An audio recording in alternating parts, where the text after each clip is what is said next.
saya cerita sama beliau, saya punya tantangan soal piutang. Lama lah, di atas 4-5 bulan gitu tagihan, dan itu ratusan juta. Bersama dengan para senior pada saat itu, coba deh kamu ngerjain satu PR dengan menggunakan sistem ini. Nggak nyampe 3 bulan, 2 bulan sekian, tiba-tiba customer yang ngutang lama itu, saya udah malas ngejar lagi, tiba-tiba dia bayar. Luar biasa. Jadi ada waktu gapnya itu selisihnya. Yang hari ini dia dapatkan adalah yang pernah dia tanam. Oke. Yang hari ini dia tanam, belum dia panen. Dan di prinsip Diamond Cutter ini, kita selalu mengatakan, kalau uang kita ada masalah, coba periksa harmonisnya kita, hubungan kita. Biasanya hubungan antara uang dan hubungan ini erat banget. Kalau Pak JT sendiri, seberapa besar nih sebelum kehidupannya Pak JT ini, sebelum mengenal IDW dan setelah mengenal IDW? Dalam hidup saya pakai istilah sebelum kenal teori pena dan setelah kenal teori pena. Oh, teori pena yang Iya, tadi teori pena tadi. Karena dijelaskan, ya. pada saat saya mendengarkan teori pena dari Geisha yang bercerita, saya merasa saya punya kekuatan untuk merubah hidup saya.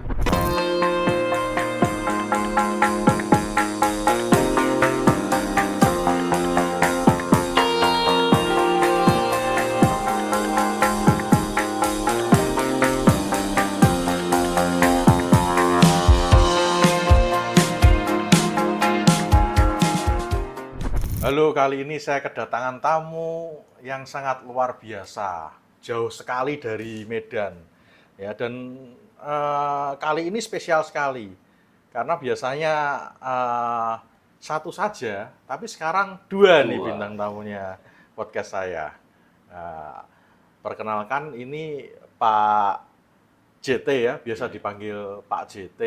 Beliau adalah Managing Director Indo Diamond Wisdom, dan Pak Henry ini beliau adalah Ketua Region 1A ya, untuk wilayah Sumatera bagian Utara.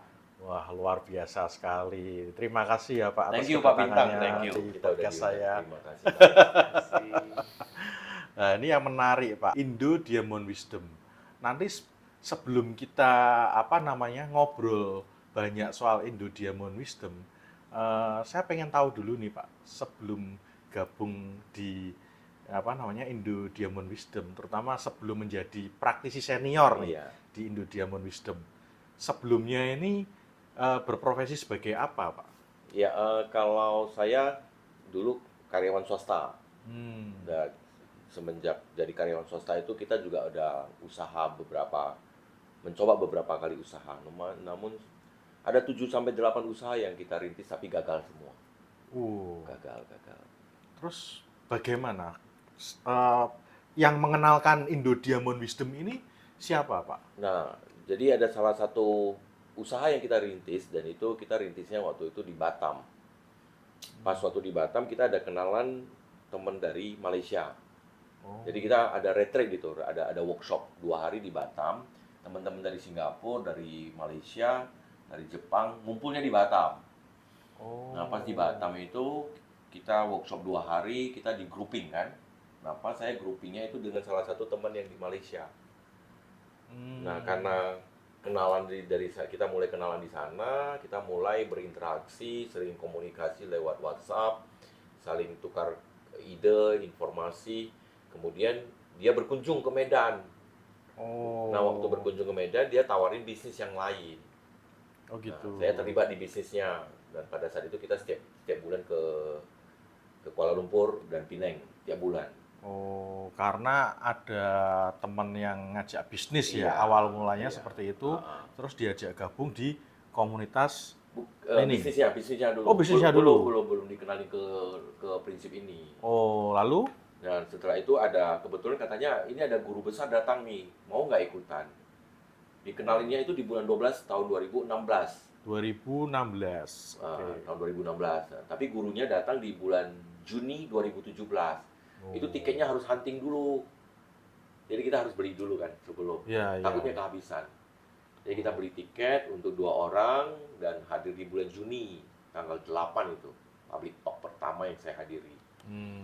Nah, sudah sampai Juni kita hadir, saya bersama teman satu orang dari Medan hadir. Wah, ini prinsipnya bagus ya.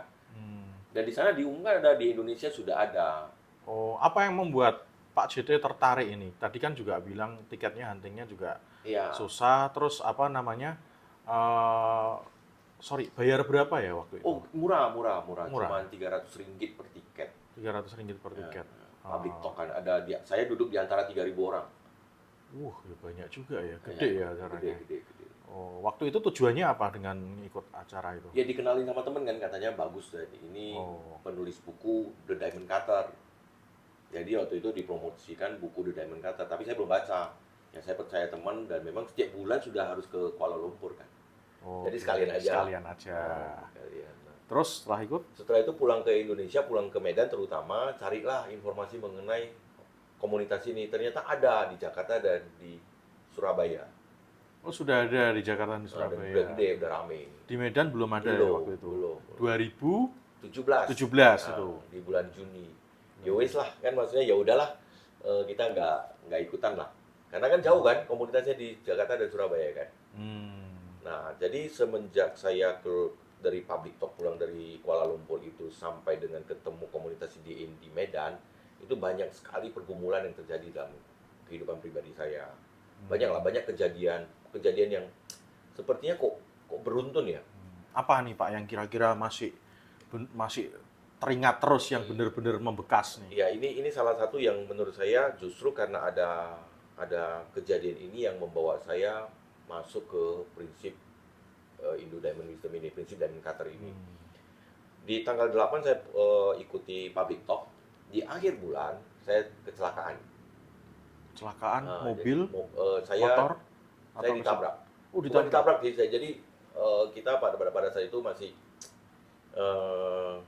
ada hal-hal yang masih belum berkenan lah di mata keluarga. Jadi kita masih ya hangout malam kan. Jadi sempat terjadi perkelahian dengan salah satu tamu. Dan perkelahian itu membawa saya, perkelahian itu tidak selesai di tempat itu sampai ke rumah. Dan dia ngejar ke rumah, waktu ngejar ke rumah saya nungguin. Jadi begitu dia datang, ada sedikit selisih paham dan handphone saya jatuh di mobilnya.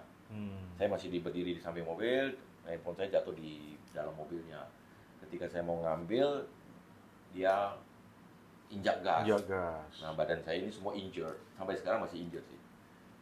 Jadi ini udah frozen shoulder sama beberapa kaki itu masih. Kelindes atau gimana? Jadi badan saya masih ketarik di mobil dan dia jalan terus. Kayak keseret gitu ya. Waduh. Nah, jadi setelah itu kan karena handphone saya masih di tempat dia, saya ngejar ke rumahnya dengan badan yang luka. Dengan kondisi luka seperti itu masih kejar ke rumahnya. Saya naik mobil kayak ke rumahnya dan terjadi insiden lagi di rumahnya. Berantem gitu Pak? Iya, berantem. Nah, itu bulan 6 kejadian. Saya diangkut oleh pihak berwajib di bulan 10, tanggal 16. Dianggap saya menyerang ke rumahnya. Dan saya dijebloskan ke bui 22 hari. 22 hari? 1 November keluar, dan ini uniknya. Nah, ini perjalanan Diamond Cutter saya mulai. Waktu itu Pak JT profesinya sebagai apa? Ya, pengusaha atau karyawan? Masih pengusaha. Masih pengusaha. Udah pengusaha. Udah pengusaha ya. Nah, cuman dan saat itu juga dimulai bulan 6, bulan 7, bulan 8 dan itu selain bisnisnya kolaps, saya kena masalah dengan pihak berwajib, masalah dengan keluarga, semua beruntun datang. Yang mengarahkan saya mengerucutkan diri saya untuk masuk ke prinsip bibit ini. Nah, jadi keluar dari bui karena nggak ada kegiatan, saya lihat scroll handphone, pop up informasi ada acara Diamond Cutter di Medan.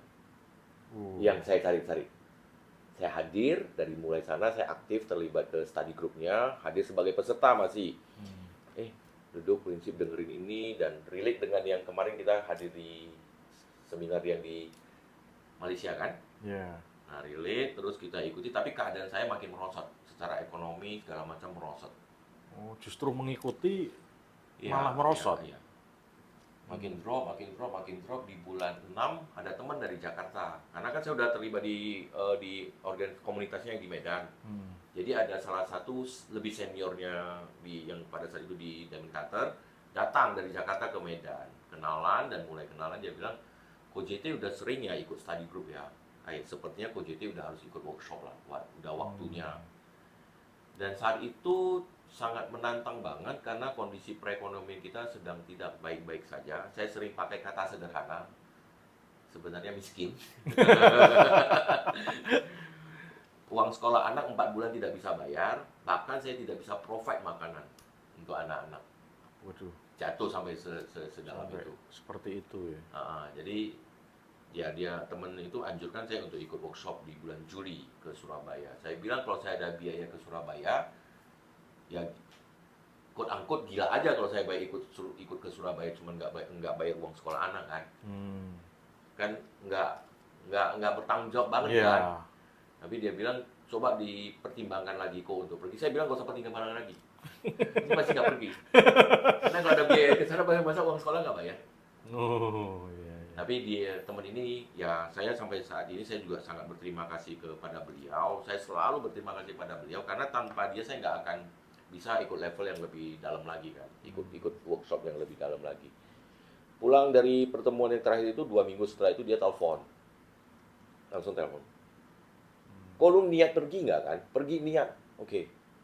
Saya sudah dapat sponsorship buat kamu untuk hadir di sana. Pada saat itu kelasnya 15 juta, Pak. Wah, mahal ya dulu ya. 15 juta 3 hari ke Surabaya. Saya bilang, Ci, itu sponsorship ini buat orang lain yang lebih butuh aja. Bukannya sombong, Pak. Di dalam hati pengen. Cuman tiket pesawat kan butuh juga. Iya, iya betul. Ya kalau ada bayar tiket pesawat ya masa uang sekolah anak nggak bayar? Balik lagi ke sana saya. Iya. Dia bilang ya teman itu juga sempat kesel lah. Lu udah diusahain uang sekolahnya, kamu bukan usahain tiket. Saya bilang ya kalau saya bisa usahain tiket ya. Dia bilang udah deh, kok nggak tahu deh, kamu usahain sendiri lah.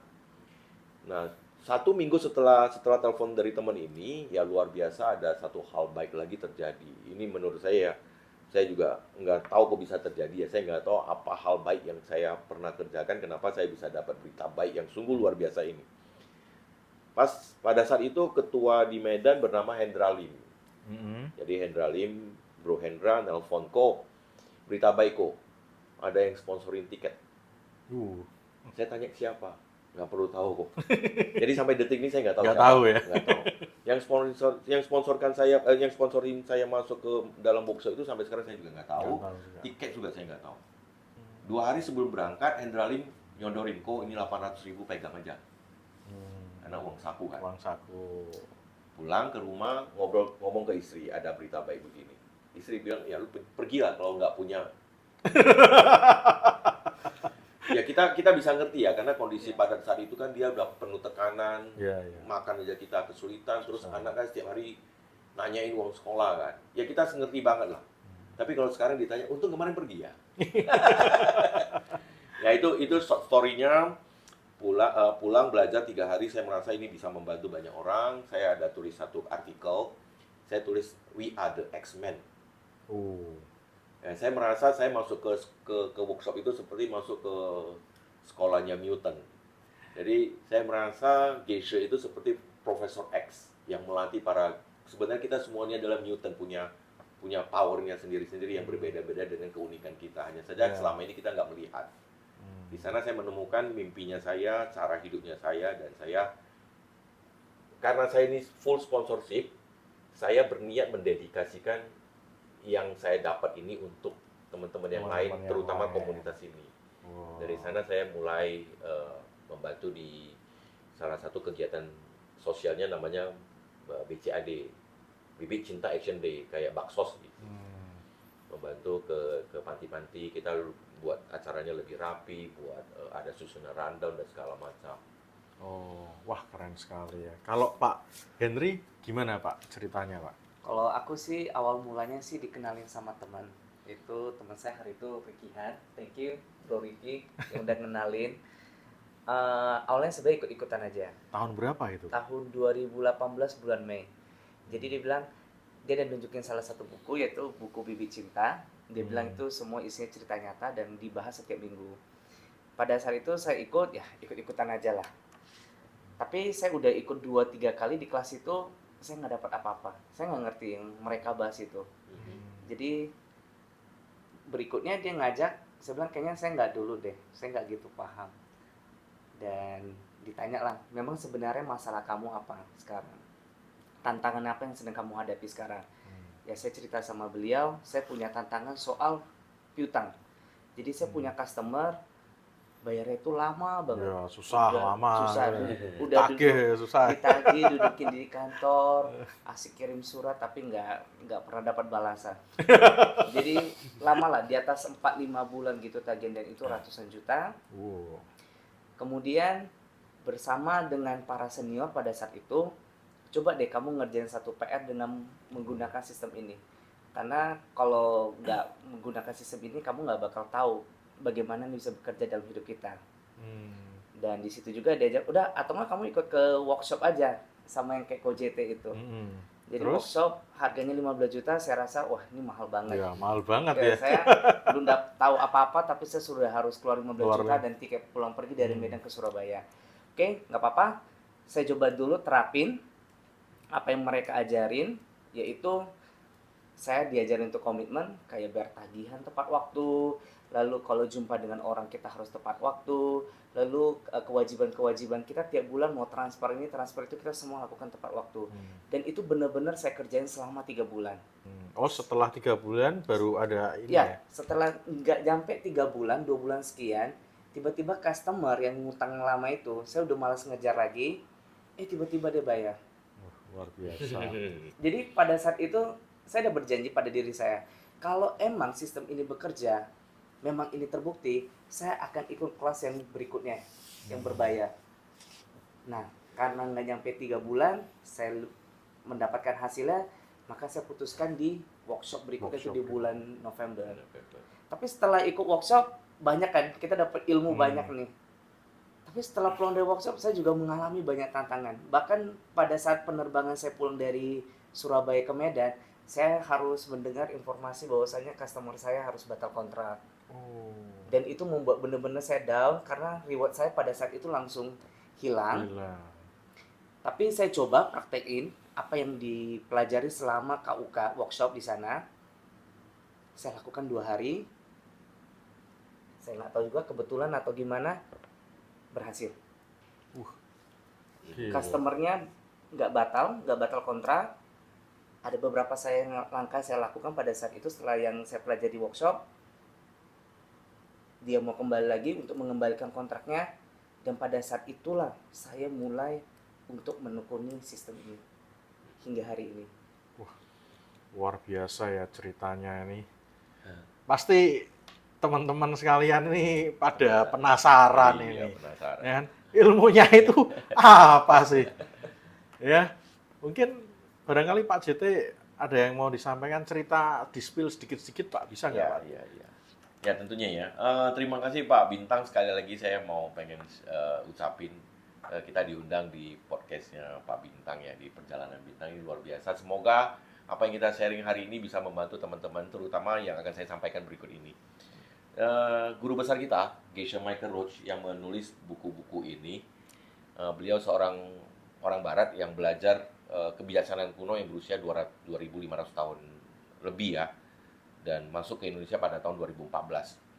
Dia mengajarkan satu prinsip yang ini sangat penting sekali, dan beliau menyarankan untuk mendengarkannya sebanyak 3.000 kali.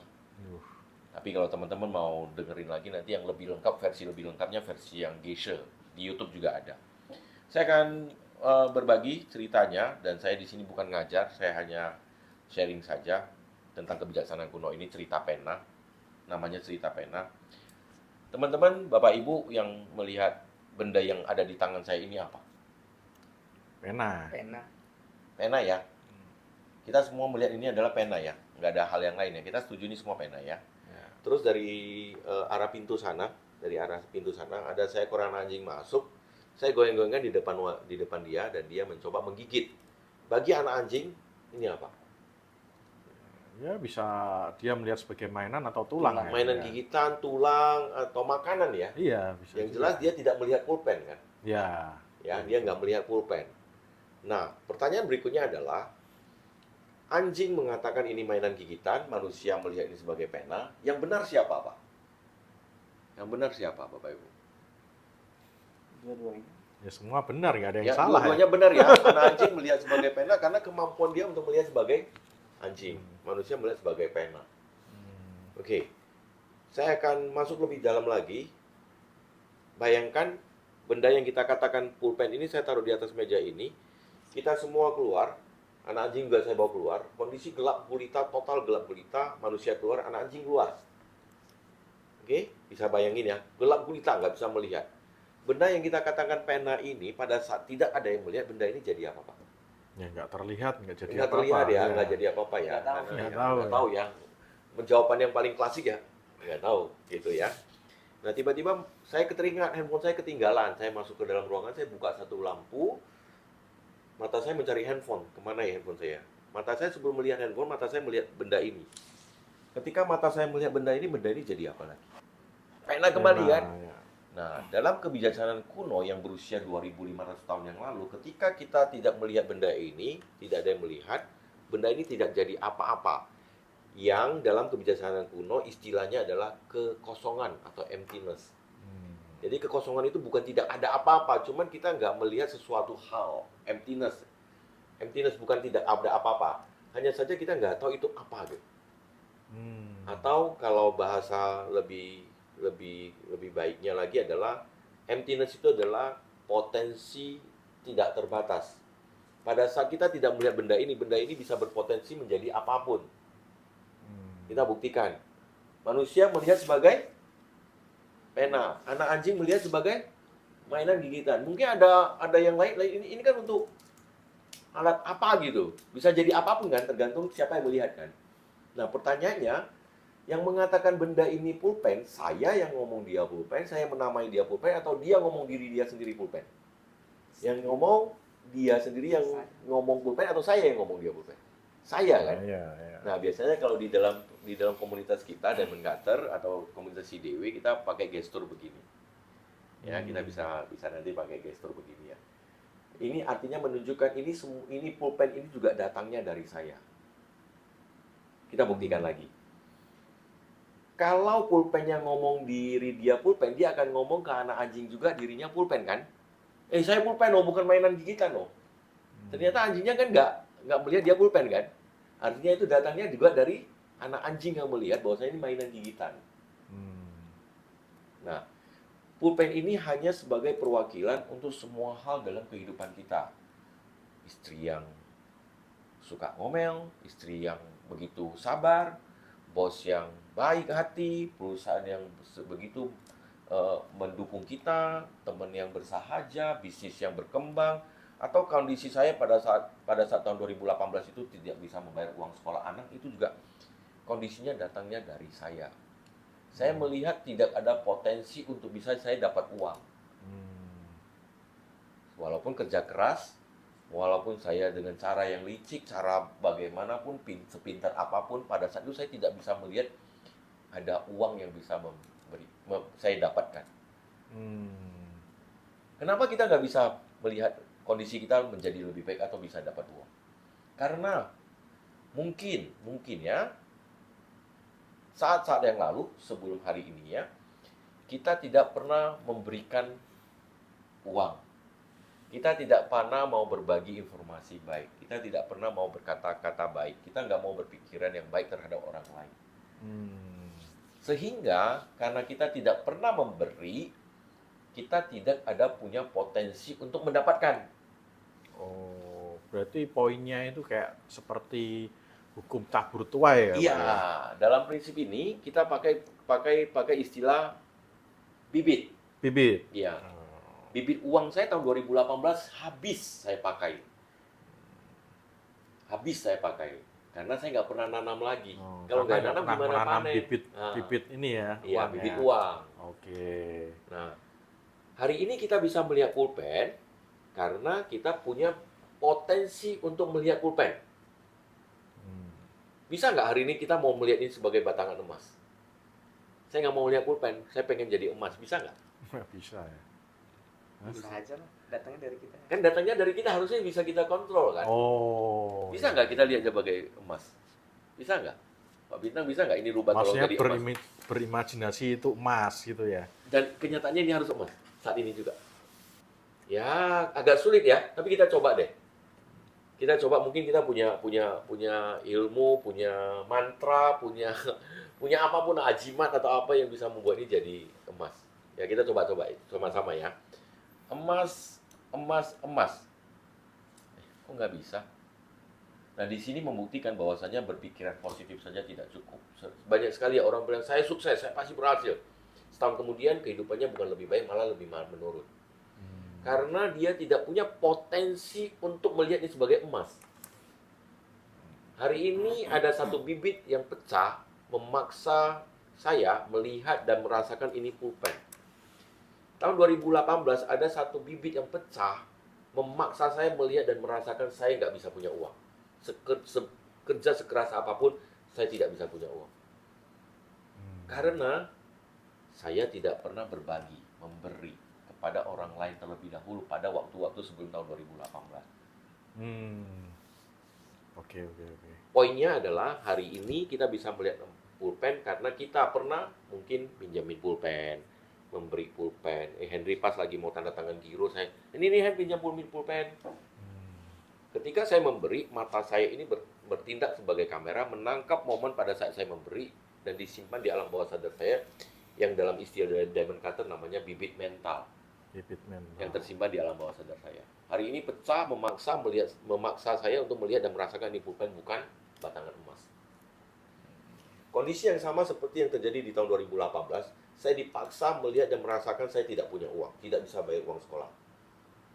Karena waktu-waktu sebelumnya ada yang butuh bantuan, saya tidak pernah mau membantu. Ya sesederhana tadi kata Pak Bintang adalah apa yang kita tabur itu pasti kita tuai. Nah, sering sekali kita menyangkal bahwasanya hari ini kalau saya diomelin, anggap ya, saya sering pakai istri sebagai contoh ya. Hari ini bangun pagi-pagi saja, belum ngapa-ngapain saja, baru bangun saja istri udah ngomel. Lu ya tidur telat ya, bangun telat ya, kenapa nggak bantu-bantu ya? Apaan sih? Biasanya apa yang kita lakukan? Reaksi alamnya kita apa? Balas kan? Gua baru bangun tidur, apa sih? Langsung. Nah, dalam prinsip kebijaksanaan kuno ini, istri yang suka marah-marah itu karena saya juga sering ngedumel, marahin mungkin karyawan saya, anak saya, atau pembantu di rumah, atau tukang sampah. Lu ya datang-datang kok, ini sampah yang nggak pernah diurus. Dia juga nggak tahu apa-apa kan, kita omelin kan. Nah hari ini ya munculnya di istri. Dan bibit itu selalu terbuka di orang-orang yang kita tidak bisa hindari. Karena kita dipaksa untuk melihat dan merasakan apa yang kamu lakukan kepada orang lain. Dalam quote-unquote, tanda kutip, kita dipaksa untuk melihat dan merasakan apa yang kita lakukan kepada orang lain. Berarti semua kembali ke dalam diri Diri kita sendiri ya Pak ya. Oke, menarik. Ya, ini saya mau tanya Pak sekalian. Jadi mungkin teman saya nanti juga lihat ya, bisa ada jawabannya ini nanti mungkin. Iya. Jadi saya punya teman tuh yang selalu ngeluh sama saya karena dia membandingkan dia dengan teman saya lagi, katakanlah si C lah. Ya, dia itu selalu mengeluh dan mempunyai rasa iri. Kok si C enak banget ya, tidak pernah berdoa, terus kata-katanya kasar, suka main perempuan, tapi kok rezekinya banyak ya, hidupnya enak ya, deal bisnis gampang, ya, bikin bisnis jalan. Tapi kalau saya rajin ke gereja terus, berbuat baik, sering nyumbang, kok saya malah nggak maju-maju ya, nasibku kok nggak bisa lebih baik dari si C ini ya. Dia itu selalu cerita sama saya seperti itu. Ya ketika dia dengar kabar si C habis deal inilah, langsung dia pasti cerita, dia nih si itu habis deal lagi. Kok bisa ya? Padahal dia seperti itu. Menurut secara ilmu Diamond Wisdom gimana? Ya, saya sekalian ngomongin tentang yang diajarin oleh teacher kita. Nah, saya kenal kan teacher langsung direct guru kita. Ya. Guru kita berdua yang langsung adalah namanya Profesor Sugeng dan asisten Profesor Sintian. Mereka berdua yang memang udah jadi bukan hanya guru tapi udah jadi orang tua spiritual kami yang membimbing kami, perkembangan kami cukup luar biasa berkat mereka berdua. Di workshop 3 hari ketika itu waktu belajar ada namanya waktu jeda. Waktu jeda. Jadi bukan waktu jeda, time gap. Time gap. Gap. Jadi ada waktu gapnya itu selisihnya. Yang hari ini dia dapatkan adalah yang pernah dia tanam. Oke. Yang hari ini dia tanam belum dia panen. Oh, oke. Jadi mungkin hal-hal baik yang sekarang dia tanam adalah yang dia panen adalah hal-hal baik yang pernah dia lakukan ke orang lain, terutama kepada keluarga, orang tua dan tempat ibadahnya dia. Karena di sini kita juga akan mengenali yang namanya ladang subur. Oh.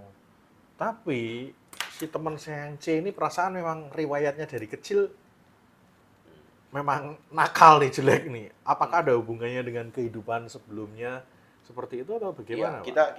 kita nggak ngomong terlalu jauh ya. Kalau kita Ya. ngomongin nanti waktu yang hidup yang lalu, kita seakan-akan kita tidak punya kuasa untuk merubah hidup Betul. kami ini. Karena ya udahlah, ini udah bawaan dari lahir yang sebelumnya, kita nggak ngomong itu. Cuman memang di prinsip ini, kalau kita katakanlah kita cocokologi lah ya. Katakan kita cocokologi. Biasanya orang-orang yang nakal itu suka bisa support teman kan. Suportifnya iya. itu luar biasa Rasa kan. kesetiakawanannya itu tinggi. Cincang. Jadi misalnya contoh, bolos yuk, support yuk, bolos. Nggak langsung tambah babi bu. Ya ini kita bukan ya jangan dicontoh ya yang buruknya. Ya. Cuman kita ngambil dia sering support. Nah hari ini dia mau bisnis apapun banyak yang support. Oh iya. Iya nih. Nyambung juga ya. Nah kita kemarin udah pernah bahas kenapa murid-murid yang nakal biasanya juara 1, 2, 3 dari belakang. Nah, itu nakal, tapi sekarang yang jadi sukses luar biasa. Karena waktu mereka nakal, mereka support ke teman-teman, dia supportnya luar biasa. Support temennya ya, temennya mau ngapain saya support, lu mau ngapain yuk kita kebersamanya itu sering bawa orang bersama itu bibit yang luar biasa juga, bibit harmonis. Dan di prinsip Diamond Cutter ini kita selalu mengatakan kalau uang kita ada masalah, coba periksa harmonisnya kita, hubungan kita. Biasanya hubungan antara uang dan hubungan ini erat banget. Oh. Jadi kalau kita mau perbaiki keuangan kita, perbaiki dulu hubungan. Oh. Kondisi ini yang terjadi pada saat tahun 2018. Kondisi hubungan saya dengan istri itu udah hampir berpisah. Sama anak-anak kurang akur, anak-anak saya sendiri. Sama mama itu ya lagi berantem. Sama saudara lingkar pertama, ring pertama saya itu saya juga kurang harmonis. No wonder tidak heran kalau kondisi keuangan saya juga babak belur pada saat itu. Benar-benar tidak baik. Nah, pelan-pelan saya perbaiki hubungan saya dengan mama, dengan istri. Saat ini kita bersyukur saya dan istri bisa melayani di komunitas ini bersama berdua. Tahun lalu saya berhasil membuat istri saya resign dari pekerjaan 26 tahunnya. Dan barengan kita jalan di sistem ini, komunitas ini, kita bisa melayani bersama. Dia punya waktu yang luang dan sekarang dia punya yoga studio sendiri. Wah, luar biasa. Ya. Jadi ya kalau kita perbaiki hubungan kita, keuangan kita itu otomatis. Oh iya, saya sering dengar dari teman-teman saya yang senior yang sudah cukup umur ya. Ya kasih nasihat ke saya, kalau kamu mau rezekimu banyak, ya kamu di rumah jangan bertengkar lah dengan istri, harus jaga keharmonisan keluarga. Kalau bertengkar terus katanya dewa uangnya pergi. Iya, dewa rezeki. Dewa rezeki pergi. Iya. Kalau menurut Pak Henry gimana? Ya, setuju ya. Keharmonisan itu yang paling utama. Karena kalau tadi yang sempat Pak Bintang cerita, kalau kita ribut-ribut, dewa rezeki pas mau ketok masuk pintu masuk, ini ribut nggak jadi masuk deh. Nah, itulah salah satu contoh simpelnya bahwasanya keharmonisan itu yang paling utama. Dalam supaya kita bisa sukses bukan hanya di materi ataupun kesehatan mental kita. Dan kalau soal yang tadi yang Pak Bintang bilang kok dia udah lakuin banyak hal yang menurut kita buruk, tapi kenapa dia kok bisa Iya, sukses betul. gitu kan? Dia tanya-tanya terus itu. Jadi gini, kita nggak tahu setiap orang itu, mungkin yang pada saat permukaan kita lihat dia melakukan itu, tapi di belakang itu dia melakukan banyak hal. Contohnya nih, sering yang kita lihat yang tanda kutip yang nakal, bisa dia sama keluarganya itu baik. Contohnya sama istrinya, sama anaknya, sayang, mereka minta apa coba dipenuhi. Dan tanpa sadar, sebenarnya dia pun juga sedang menanam bibit. Yaitu menanam bibit murah hati kepada keluarganya. Karena keluarga apa? Orang yang paling berjasa dalam hidupnya. Nah, itulah yang menciptakan kita bisa melihat dia punya kesuksesan, punya kelancaran. Dan bibit ini lucunya seperti landasan pesawat. Kita pernah ke airport ya, kita lihat kan naik pesawat kan harus antri itu kan. Iya, Penerbangan iya. ke berapa antri semua kan. Sama juga dengan bibit kita. Bibit yang pertama kali kita tanam dan itu akan yang pertama kali keluar dan seterusnya. Ngantri dia. Jadi mungkin kita hari ini lihat kok dia kok hal dapatnya semua bagus-bagus kan. Sebenarnya itu adalah kumpulan bibit baik dia yang sedang ngantri keluar semua. Jadi yang bibit yang buruk, kita katakan yang buruk itu yang sempat dia tanam, itu juga tetap akan keluar. Tunggu waktunya. Dan inilah kita sebut namanya time gap. Oke, Yang tanpa oke, kita oke. sadari. Bisa dijelaskan nggak mungkin dari Pak JT atau Pak Henry, Geisha Michael Roach itu Iya, iya, siapa? iya, iya. Lebih detailnya itu seperti apa? Tadi kan belum diceritakan Iya, secara detailnya itu Iya, iya. beliau ini siapa? Iya, iya. Gitu. Jadi Geisha Michael Roach dengan nama asli Michael Roach, beliau orang yang sangat pintar sekali secara intelektual dan spiritualnya juga luar biasa. Nah, waktu di awal tahun 70 dia mendapatkan scholarship beasiswa di Princeton University oleh Presiden Nixon pada saat itu. Dan diberikan di Gedung Putih dia dapat. Nah, karena pinternya dia kuliah lah. Di tahun kedua kalau tidak salah, tahun kedua kuliah musibah terjadi dalam keluarganya. Dia di satu rumah itu ada 6 orang dan di dalam waktu rentang 1 tahun 3 anggota keluarganya meninggal. Mamanya kena kanker, adiknya bunuh diri, papanya depresi. Di tahun yang sama meninggal. Dan dia merasa kok kenapa ya saya pintar, kenapa saya bisa dapat pengalaman hidup yang begitu pahit, harus kehilangan orang-orang yang begitu dia cintai. Nah, pada saat itu juga ada event untuk pertukaran siswa ke India. Dan dia dapat Ke India. ke India, dia dapat ke India. Sampai sesampainya di India ada yang menyarankan dia kan coba cari sekalian ke India cari jawaban juga kan karena dapat pertukaran siswa ini. Sesampainya di India ada yang menyarankan atau kamu lebih ke timur lagi nyari, yaitu di Tibet. Terakhir dia ke Tibet dan menjadi biku di sana selama 25 tahun. Tapi perjalanannya dia ya sering pulang pergi lah ya Amerika sampai menyelesaikan S1-nya dan dia sering belajar lagi ke biara yang namanya Serame, monastery yang namanya Serame. Nah, selama perjalanannya tidak terasa dia habiskan 25 tahun untuk mencari jawaban ini. Lama juga ya, 25 tahun. Ya, 25 tahun dan di akhir sebelum menyelesaikan masa bikunya, dia dapat gelar Geisha. Gelar Geisha itu adalah gelar yang diberikan kepada seseorang bisa menang perdebatan. Bukan perdebatan sih, mereka diskusinya pakai debat. Saling mengasah teori, tapi caranya adalah dengan cara debat. Mengasah teorinya dia, teori kamu, teori ini diasah gitu. Secara intelektual. Kamu punya pemahaman ini secara logisnya seperti apa itu. Dan dia lulus. Di antara ada lebih kurang 3.000 biku juga.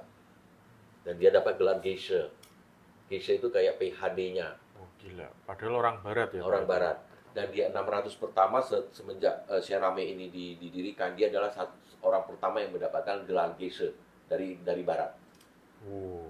Keren ya. Nah, karena gurunya melihat dia Geisha punya kapasitas yang luar biasa, guru menyarankan kamu kan orang barat, ya udahlah kamu kembali ke negara kamu, pakai prinsip ini, yang teori yang kamu sudah berhasil kamu buktikan, cuman teori ini kamu praktekkan dalam bisnis. 87 ya, 87 dia memakai prinsip ini membangun satu perusahaan yang bernama Andin Corporation. Bisnis yang sangat kotor, Oh ya? bisnis berlian. Karena bisnis berlian di Amerika itu permainannya sangat kotor. Perbudakan lah, human trafficking lah, under labor, underage labor gitu kan. Semua banyak sekali kotor. Nah, beliau mendirikan perusahaan Andin Corporation bersama dua rekannya. Dua bosnya lah. Pinjam duit ke bank sebesar 50.000 USD. Hanya 3 orang. Oke. Setelah 17 tahun perjalanan Andin Corporation, di tahun ketiga itu income-nya, revenue mereka udah berlipat ganda. Jadi dari 1, 2, 4, 8 sampai dengan tahun ke-17 itu revenue-nya adalah 250 juta USD per tahun dengan karyawan 5.000 orang. Bisnis berlian, memilah bisnis berlian, memberi nilai ini grade apa. Nah, di tahun ke-17 itu dibeli oleh Warren Buffett. Teman-teman mungkin tahu lah ya Warren Buffett. Bukan mungkin ya, kebanyakan di Indonesia, di seluruh dunia kenal Warren Buffett. Karena Warren Buffett membeli perusahaan ini sehingga gesturnya ditanya, kok bisa ya perusahaan kamu dibeli oleh Warren Buffett ya? Diundang ke talk show, media, radio, majalah, bahkan kongres berlian dunia pernah digelar di Dubai. Karena ketika sewaktu dia diundang, dia menggunakan saya pakai prinsip dari Timor yang bernama Diamond Cutter. Oh, memang kebetulan namanya juga Diamond Cutter. Ya, prinsipnya juga namanya Diamond Cutter. Oh, dan kebetulan bisnisnya waktu itu juga berlian. Dia kenapa masuk ke dunia berlian? Karena dia mau memakai prinsip ini, mendirikan di usaha yang katanya kotor, dibuktikan di sana bahwasanya dia bisa pakai dengan cara yang benar-benar dengan penuh integritas, moralitas dijaga, bisa berhasil. Dan dia tuangkan dalam buku The Diamond Cutter. Ini buku pertama yang beliau tulis, dan ini buku yang luar biasa sukses, terjual banyak sekali. Ini buku sukses. Jadi dia perjalanan semuanya itu ada 44 pertanyaan dia tuangkan di sini mengenai bisnis. Ada buku apa aja nih, Pak? The Diamond Cutter. Ini The Diamond Cutter bahasa Inggris, belum ada Indonesianya. Ini adalah buku mengenai bagaimana perjalanan beliau mendirikan Andin Corporation tadi. Kalau buku Bibit Cinta, ini adalah versi bahasa Indonesia, Karmic of Love. Ini berisi 100 pertanyaan ketika Geshe mulai keliling dunia mengajarkan prinsip ini. Dan ini udah versi bahasa Indonesia. Ada 100 pertanyaan di sini, semua lengkap sekali. Kalau yang Karmic Management ini ngomongin tentang bisnis, ini versi lebih ringannya dari ini. Dan di sini lebih applicable, kita ada homework-nya, ada to-do-nya, apa harus dikerjakan per minggu. Jadi action plan-nya lebih baik ini. Kalau teman-teman mau beli, bisa kontak ke Shopee-nya Indo Diamond Wisdom. Ada ya, Pak? Ada langsung kontak ke sana. Saya mau tanya ke Pak Henry nih. Ya. Menghadapi masalah yang sangat berat, terus menyelesaikan masalah tersebut, apakah ada, Pak? Ada. Salah satu masalah yang paling besar saya itu pada saat tahun 2021, di mana saya itu orangnya sulit tidur. Jadi sering kalau ada suara dikit aja saya susah tidur. Dan itu beneran mengganggu saya lebih dari 6 bulan. Apa yang mengganggu saya itu tetangga saya, itu tepatnya depan rumah saya. Beliau buka usaha bisnis penyewaan loudspeaker, alat musik. Dan setiap hari musiknya nyala dan sangat besar suaranya, dari jam 8 malam hingga jam 2 sampai 3 pagi. Dan kebetulan kamar saya itu yang di depan itu langsung berhadapan dengan rumah beliau. Dan itu beneran saya tiap malam susah tidur, saya sampai jam 2-an baru bisa tidur. Dan efeknya apa? Saya gampang marah, saya badannya kurang fit, saya kurang fokus. Kenapa? Saya kurang tidur, karena besok paginya saya harus berangkat kerja kembali kan. Nah, ini menjadi problem yang sangat besar. Bahkan sampai saya pindah rocker tempat tidur dengan orang tua saya. Ketika saya pindah, orang tua saya semua bisa tidur, mereka nggak terganggu. Tapi meskipun saya sudah pindah di kamar belakang, saya pun sulit tidur pada saat itu. Dan menurut saya itu saya beneran saya menderita, dan saya merasa itu hal yang paling menjengkelkan dalam hidup saya. Karena saya menggerutu terus, saya mau mengucapkan ataupun mau tegur, Sulit, kenapa? Karena di depan rumah saya itu adalah kepala lingkungan saya, Ketua RT. ketua RT-nya. Oh, jadi RT-nya yang Iya, punya RT-nya yang buka bisnis itu ya, itu. loudspeaker itu. Jadi wah mengganggu banget. Kemudian saya datang ke SG, saya mencoba melontarkan pertanyaan ini ke forum dan saya dapat jawaban bahwasanya pasti saya pernah melakukan hal-hal yang tidak membuat orang lain nyaman, sehingga saya harus merasakan hal tidak nyaman sepanjang malam setiap hari pada saat itu. Oke, apa yang saya lakukan pada saat itu, karena sebelumnya kan saya sudah menerapkan sistem ini dan berhasil, dan saya sekarang fokus di mengatasi masalah depan rumah saya, suara yang mengganggu itu. Apa yang saya lakukan? Saya selalu menjaga ketenangan dimanapun dan kapanpun. Contohnya pada saat saya di restoran, di tempat umum, ketika saya bangkit dari kursi saya nggak mau nyerek, karena kalau dengan nyerek kan kerak gitu kan bisa mengganggu orang sebelah, ataupun pas lagi yang mau konsentrasi atau lagi rekam video, contohnya seperti itu. Kemudian di rumah saya ngerjain sesuatu kayak buka lemari, tutup pintu, buka pintu, ngerjain sesuatu semua penuh dengan kesadaran, tidak menyebabkan keributan. Dan yang paling besarnya itu adalah kan kita rajin melakukan study group setiap hari Kamis di Medan. Jadi ada sesi, ada yang namanya meditasi pernafasan sebelum memulai kelas. Nah, karena kita selalu pakai tempat umum yaitu di kafe, ya tentunya tahu ya, pintu kan sering dibuka tutup, kadang suara dari luar masuk, suara ngobrol semua masuk. Saya setiap sesi meditasi di study group, saya selalu jaga pintu, pastikan tidak ada orang keluar masuk. Bahkan waiter, saya minta izin dulu, jangan masuk dulu sampai sesi meditasi itu kurang lebih 5 menit selesai. Dan saya lakukan itu selama 3 bulan. Luar biasanya, saya nggak negur loh, saya nggak negur depan rumah saya loh, catering saya loh. Perlahan-lahan dari 1 minggu kan setiap hari berubah jadi seminggu 3 kali, 2 kali, dan terakhir nggak ada sama sekali. Apa bisnisnya tutup itu? Pikirnya bisnisnya tutup kan? Ternyata enggak, tetap ada. Aku masih lihat masih keluar masuk ngangkat loudspeakernya. Oke, setelah kurang lebih 1 tahun saya jalanin dan itu benar-benar saya hening banget. Tapi setelah itu saya 2022 gitu, saya sudah mulai nggak perhatikan itu lagi. Saya kembali lagi ke kebiasaan saya, habit saya yang lama. Tutup pintu ya, nggak mikir suara mengakibatkan suara besar. Dan pada saat itu depan rumah saya malah buka kafe. Bayangkan dengan buka kafe, dia buka loudspeaker makin besar lagi karena dia berpikir kalau kafe nyaman harus buka buka musik, jadi kan menarik orang datang. Gawat. Nyanyi lagi, suaranya besar lagi sampai jam 1 pagi. Oke. Karena saya udah pernah coba, saya cobain lagi. Cukup 2 bulan saja saya kerja. Saya lakukan dengan langkah namanya 4 step, 4 langkah. Apa itu, Pak? 4 step. Yang pertama itu adalah katakan apa yang Anda inginkan. Simple saja, contohnya saya ingin ketenangan dimanapun. Langkah kedua adalah cari orang yang memiliki keinginan yang sama, bantu dia, rencanakan. Dan yang ketiga adalah just do it, lakukan, bantu. Dan keempat itu adalah coffee meditation atau coffee celebration. Jadi yang tadi seperti Ko JT katakan, bibit fisik yang kita tanam itu kan akan bisa tumbuh besar jika kita letakkan di ladang yang subur, kita rawat, kita kasih pupuk, kita kasih sinar matahari. Sama juga dengan bibit mental yang kita tanam, yang kita lakukan masuk ke dalam bibit mental kita perlu juga harus menyiramnya dengan cara coffee meditation.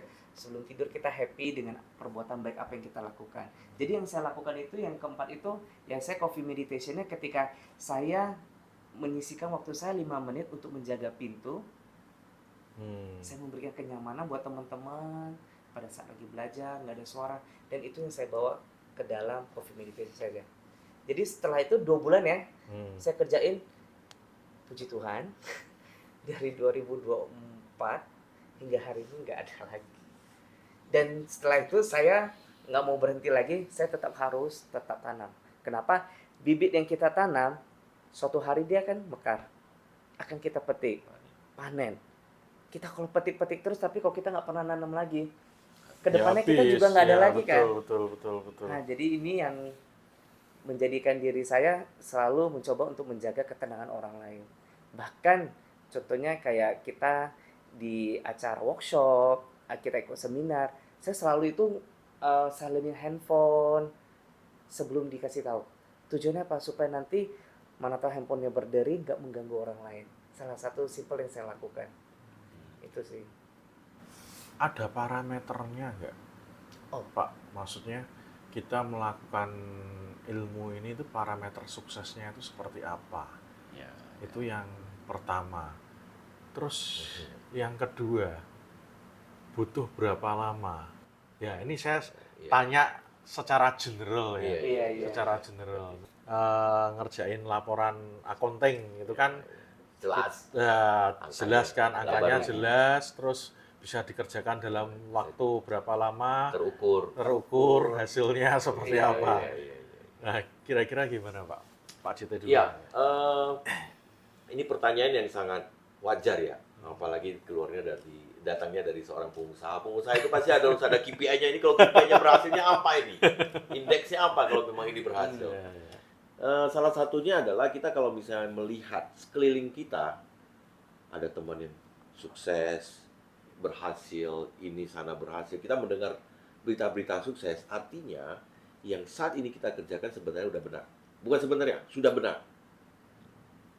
Hanya saja bibitnya masih berbuah melalui orang lain. Kita melihat orang lain sukses, mendapatkan mobil impian yang dia inginkan, rumah yang dia inginkan, investasinya berhasil, bisnisnya growth, dia sama hubungannya dengan siapapun berhasil. Ketika kita melihat lingkungan kita adalah orang-orang yang berhasil, itu sebenarnya sudah parameter kita bahwasanya yang kita saat ini lakukan adalah berhasil. Udah benar. Mengapa begitu? Karena mereka semua datangnya juga dari penanya saya, bibitnya saya. Bibit saya yang memproyeksikan saya harus hidup di lingkungan orang-orang yang berhasil. Saya dipaksa untuk melihat dan merasakan sekeliling saya adalah orang-orang yang berhasil. Itu salah satu parameternya, Pak. Kita mengukurnya salah satu dari parameter itu. Itu yang pertama. Yang kedua, kalau setiap hari kita jalankan dan hal-hal yang datang kembali ke kita, yang kita rasakan, yang kita lihat, adalah menyenangkan. Hal-hal yang kita rasakan itu semua menyenangkan, itu salah satu tanda bibit baik kita sedang bekerja. Misalnya contoh lah, hari ini saya bad mood, besok oke, besok lagi bad mood. Nah itu bibit kita belum benar-benar konstan dalam proses good istilahnya. Belum dalam proses benar-benar bibit baik kita panen terus. Ya itu salah satu parameternya. Kalau misalnya hari ini ada ya, nanti begitu pulang dari kantor, ke persimpangan jalan semua hijau. Perjalanannya semua mulus, ini lampu merah semua hijau. Nah sebenarnya dia sedang panen bibit baik, Pak. Mungkin pernah memberi kelancaran dan segala macam. Tapi kalau hari ini pulang, di sini udah berurusan ban bocor, terus sampai rumah ketemu istri juga lagi marah-marah, istri lagi sakit. Itu mungkin bibitnya lagi bermekaran yang kurang baik, diperbaiki saja. Balik-baliknya adalah bagaimana kita melihat situasi sekeliling kita. Kalau kita melihat baik, bibit baik kita lagi bermekaran. Standarnya yang ngukur standarnya itu kita, Pak, bukan orang lain. Ya, berarti nggak bisa ya Pak, maksudnya misal saya punya masalah ini, masalah keuangan katakanlah, ya toh. Oh harus tadi kita bahas kan kalau masalah keuangan berhubungan dengan Uang. keharmonisan ya, Iya, keharmonisan. keharmonisan. Nah, berarti kita harus menanam bibit keharmonisan. Nah, cuman kan parameternya ini sampai kapan kita menanam bibit keharmonisan ya sampai berhasil ya kita dapat uang ini ya Pak ya. Karena kita nggak tahu yang tadi kata Pak Henry kan bibit itu lagi ngantri di landasan pacu. Contoh kadang-kadang kita gini, yang tadi temennya katanya ya, saya tiap hari doa, Ya, saya betul, rajin ini, betul. kenapa yang keluar jelek? Sehingga mungkin suatu saat dia, udahlah saya nggak mau saya berhenti aja lah lakukan hal baik. Sebenarnya ya Pak ya, dalam prinsip Diamond Cutter, saya pakai pakai logika cara berpikirnya Diamond Cutter, bibit itu lagi ngantri di landasan pacu.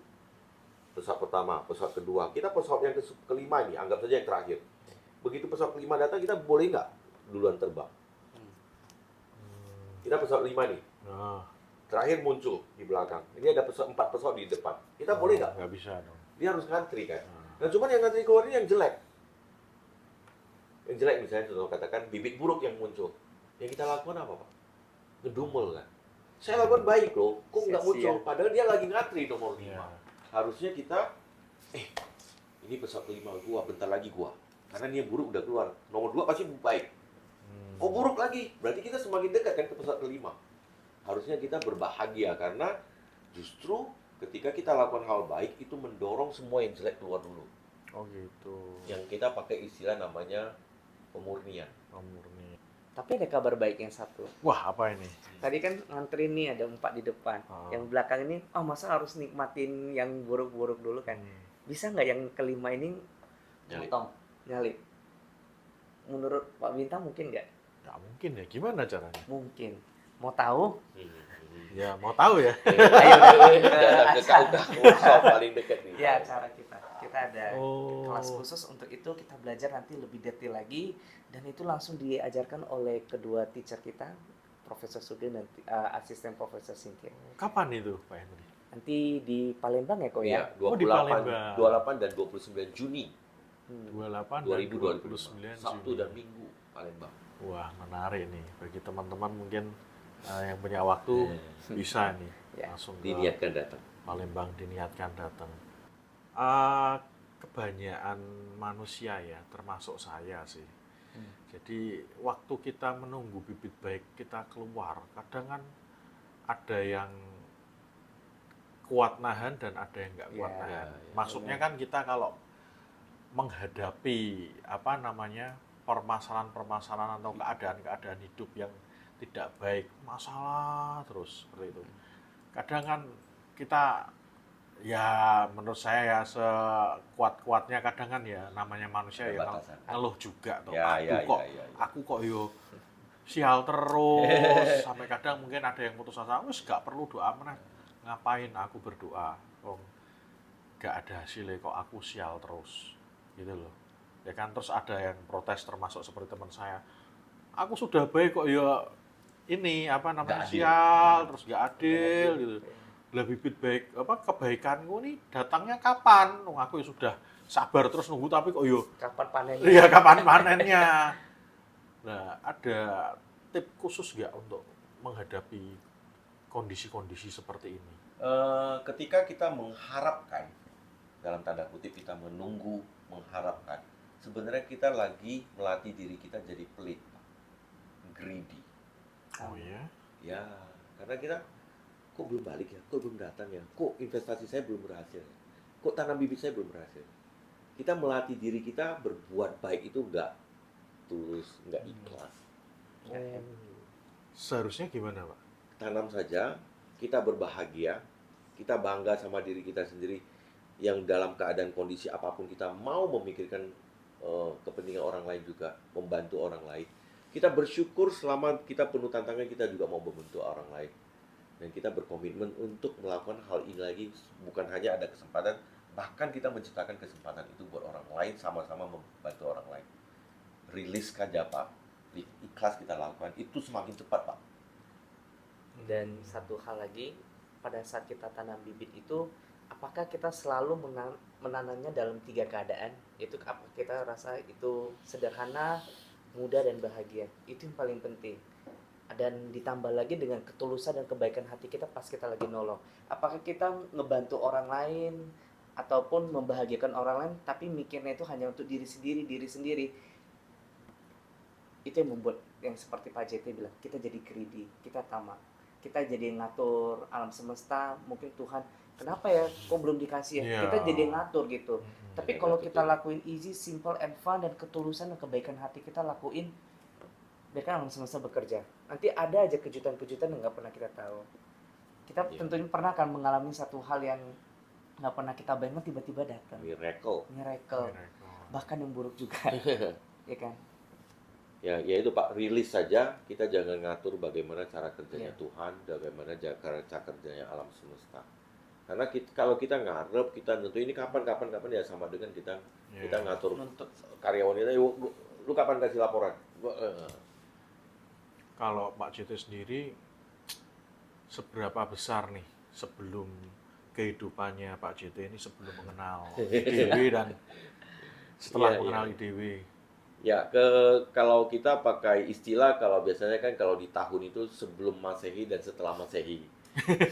Iya kan benar ya. Setelah Masehi dan sebelum Masehi ya. Tapi kalau dalam hidup saya pakai istilah sebelum kenal teori pena dan setelah kenal teori pena.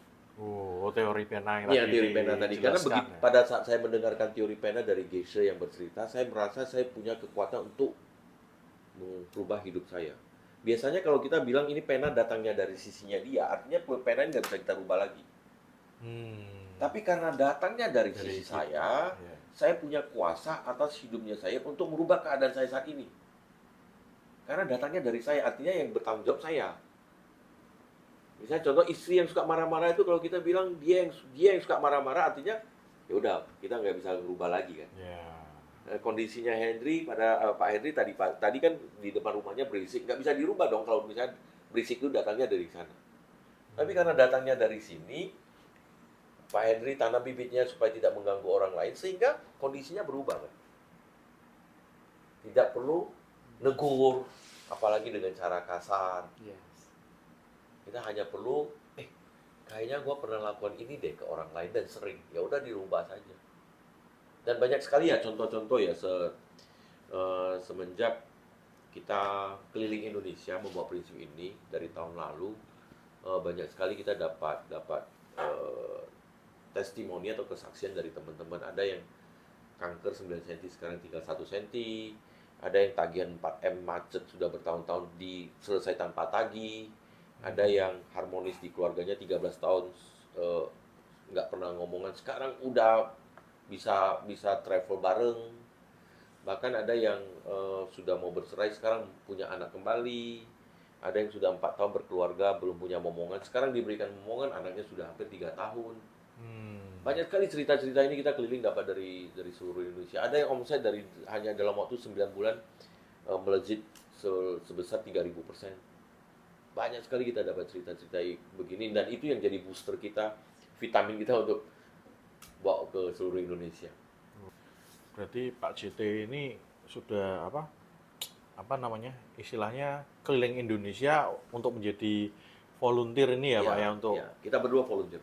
sharing tentang ilmu IDW ini ya. Kalau Pak Henry di regional di bagian Sumatera bagian utara. Sumatera bagian utara. Oh, lah kalau tugasnya dari Pak JT sendiri apa sebagai managing director? Untuk saat ini kita yang membuat schedule dalam waktu 1 tahun, kita yang membuat anggaran, kita yang menyusun seluruh jenjang operasionalnya di seluruh Indonesia.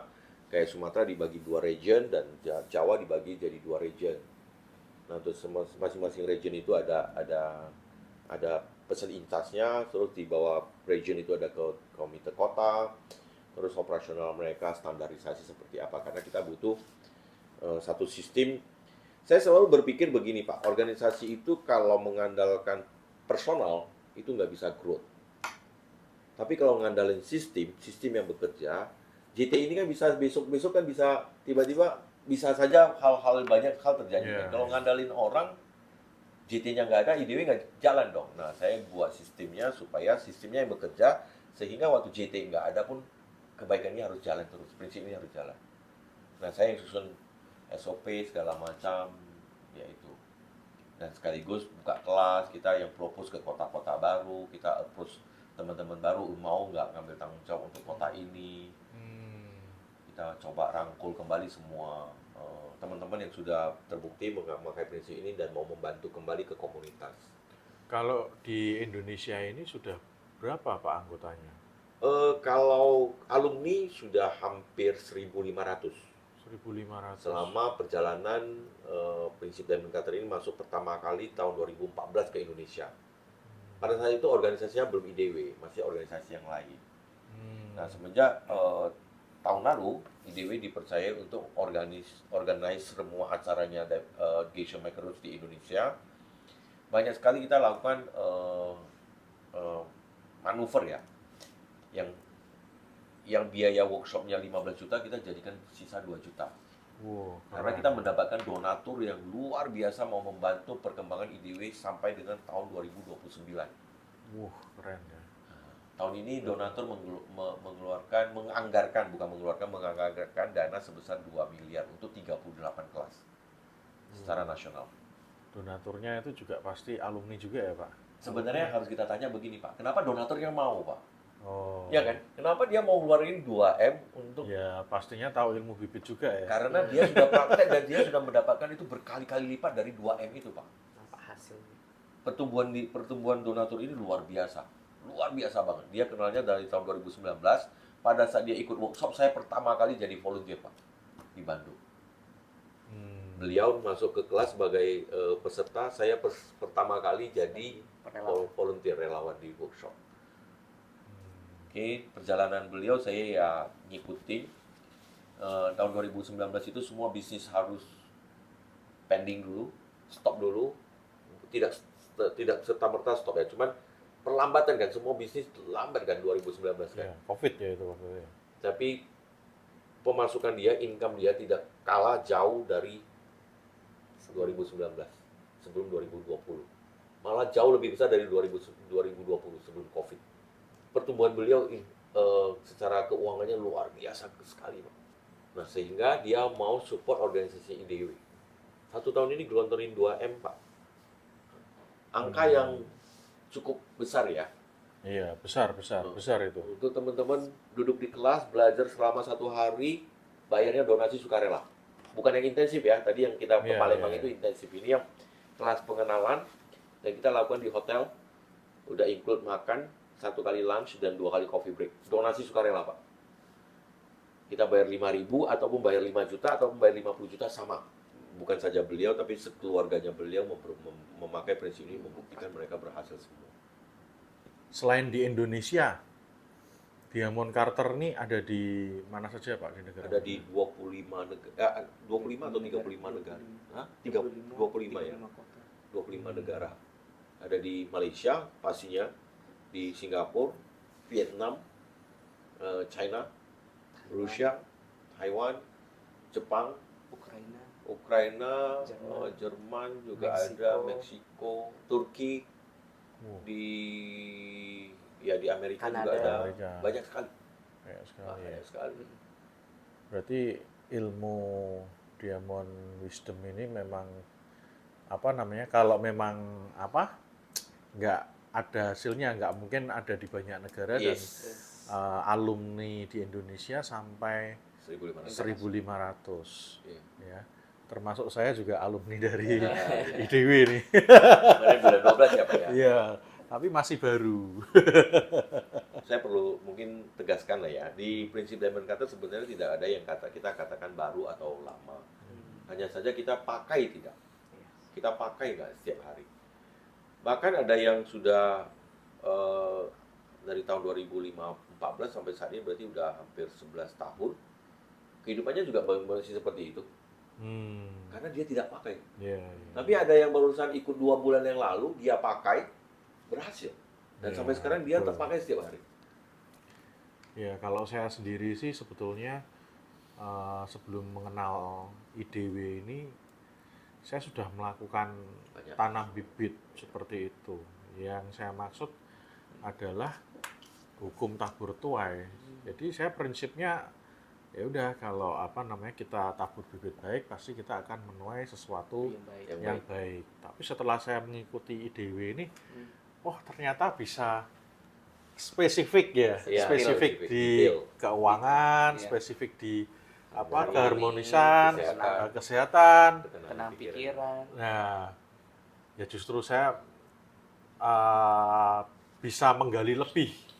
Maksudnya kalau saya ingin bibit kesehatan, saya ingin kesehatan saya baik, saya harus menanam bibit kesehatan. Kalau saya lagi ada masalah keuangan atau saya ingin dapat uang banyak, ya istilahnya saya harus menanam bibit keuangan. Tepat tujuan. Ya, tepat tujuan. Kalau sebelumnya saya yang gerambyang itu ya wis lah, lakukan yang terbaik, seperti itu. Betul ya, sebetulnya. Benar sekali. Kita di sini detail banget, Pak, detail. Misalnya contoh ya, saya sering pakai contoh. Ini pakai contohnya ibu-ibu dulu nih. Biasanya ibu-ibu kalau ke pasar beli seikat sayur 10.000, misalnya contoh lah, let's say katakan satu ikat sayur 10.000, boleh nggak 7.000? Karena rasanya kalau nggak tawar nggak tahan nih, harus tawar. Iya. Karena kayaknya kalau saya nggak tawar pasti orang jual kemahalan. Ada istilah wajib tawar ya. Perasaan pengen nawar. Oke, kita tawar, Bu, boleh nggak 7.000? Ibunya, ya udah deh, buka dasar. Ya udah, oke 7.000. Kita ambil 7.000-nya. Bu, saya minta bawangnya 1 biji ya, karena saya perlu 1 aja. Kita sudah tawar, kita ngurangin lagi profitnya. Jangan heran kalau kita sering ketemu klien yang sering menekan harga kita. Karena kita juga berperilaku menekan profitnya orang lain dan kita bertindak semena-mena. Walaupun tidak secara kelihatan semena-mena ya, saya tidak katakan itu. Cuman ada rasa kepuasan sendiri kalau kita bisa nawar. Kita nggak melihat sisinya mereka, kita tidak pernah memikirkan perasaannya mereka. Yang penting gua menang. Jangan heran, kita juga ketemu klien-klien yang nggak mau tahu, pokoknya saya nggak mau tahu, pokoknya saya mau nawar harga ini. Lu mau kerja nggak? Kalau nggak mau kerja, ada orang lain yang mau kerja. Itu ibu-ibu. Nah, kalau bapak-bapak, ya kita sering ketemu tukang parkir, oh nggak ada nih, yuk, caw yuk. Ya, duluan jangan sampai dia datang lagi. Ataupun dia datang lagi, tadi waktu masuk lu nggak ada, ini keluar lu ada. Gimana? Kita mau marah-marah, kan? Kalau bisa nggak mau bayar.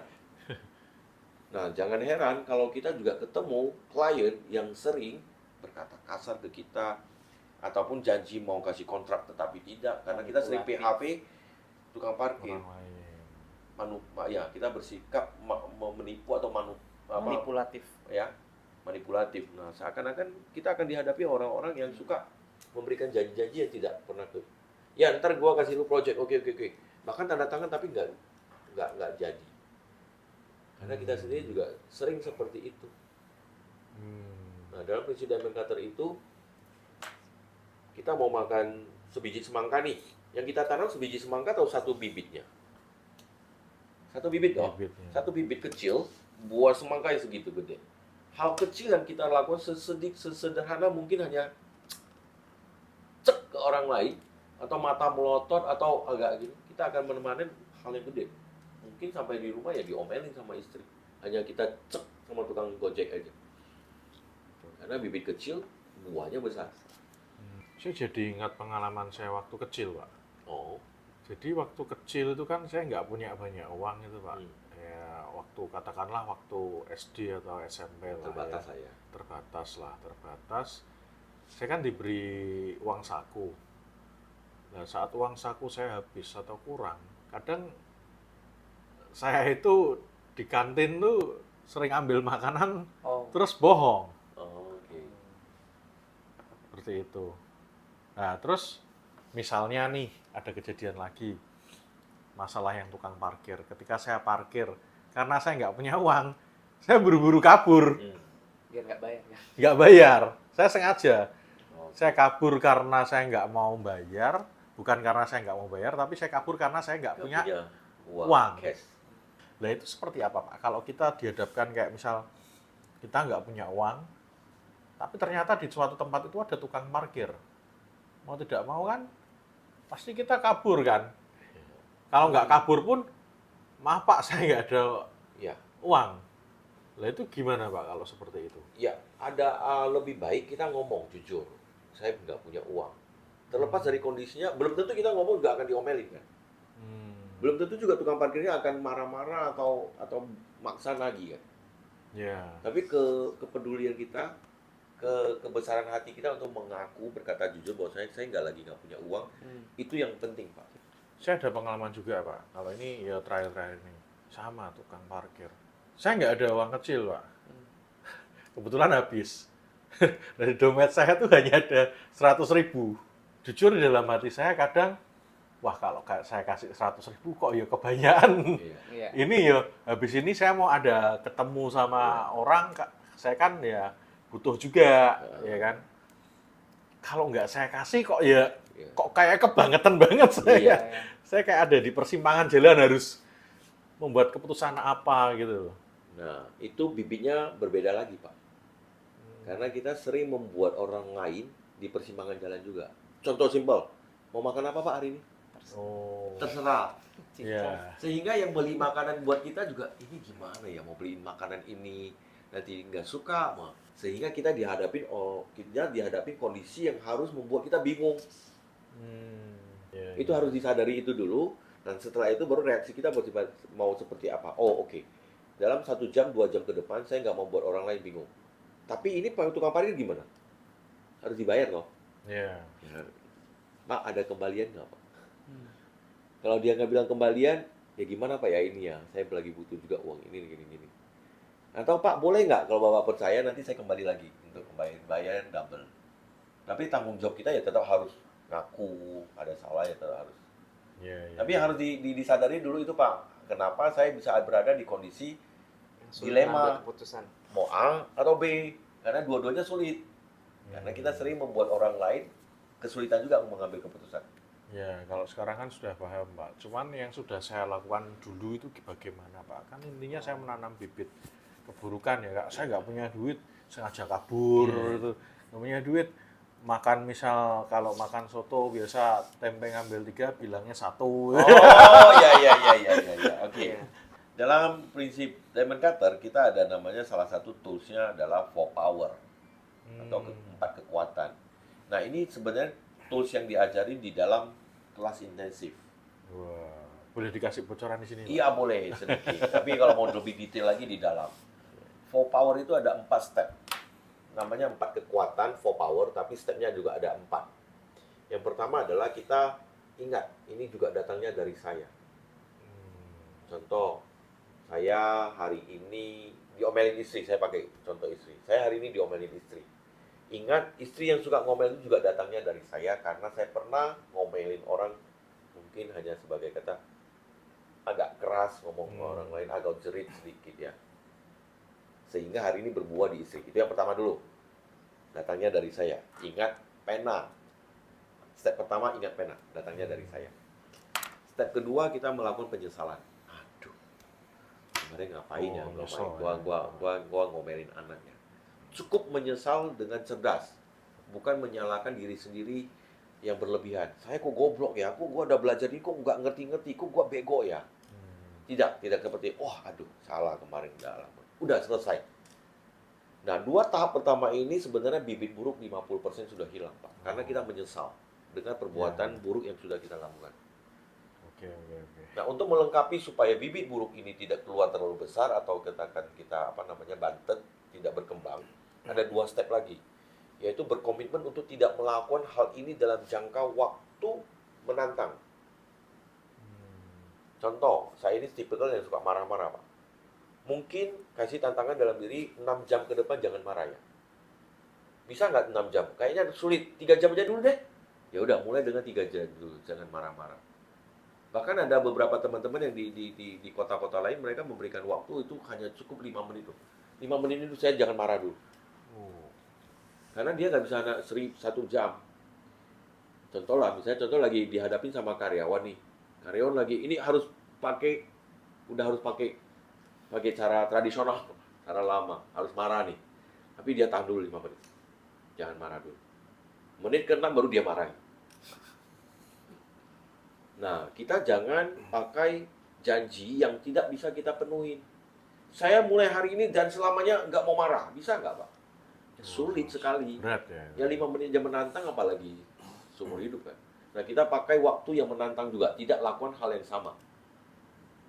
Baru yang step keempatnya itu adalah bibit penyeimbang.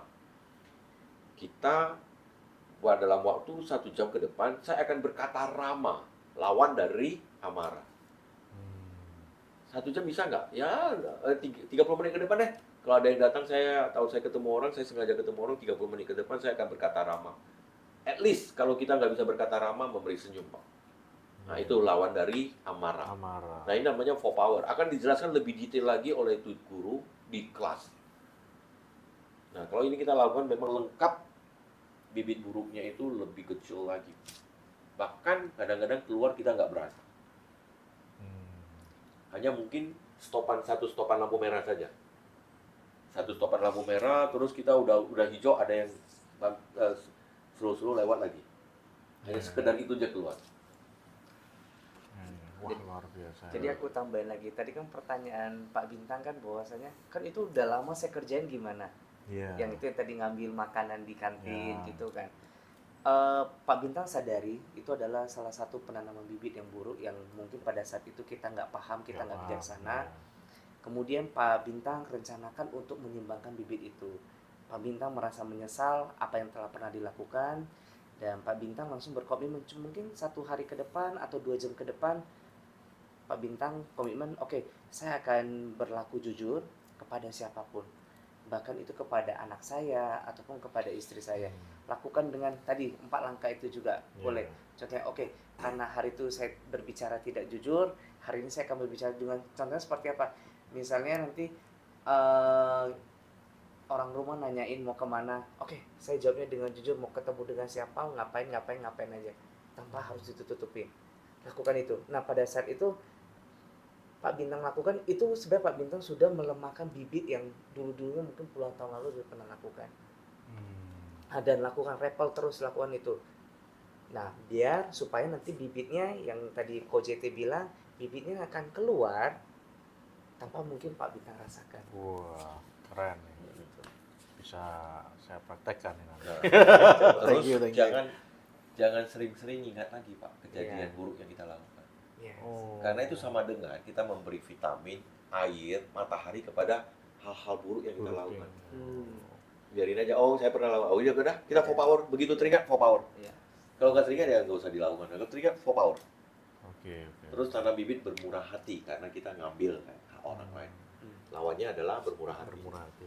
Wah, Pak JT dan Pak Henry ini sangat luar biasa sekali. Terima Ya. kasih Pak Bintang. Ke Semarang ini juga dalam ada misi sebagai volunteer juga ya Pak? Iya, kita IDW diundang oleh salah satu perusahaan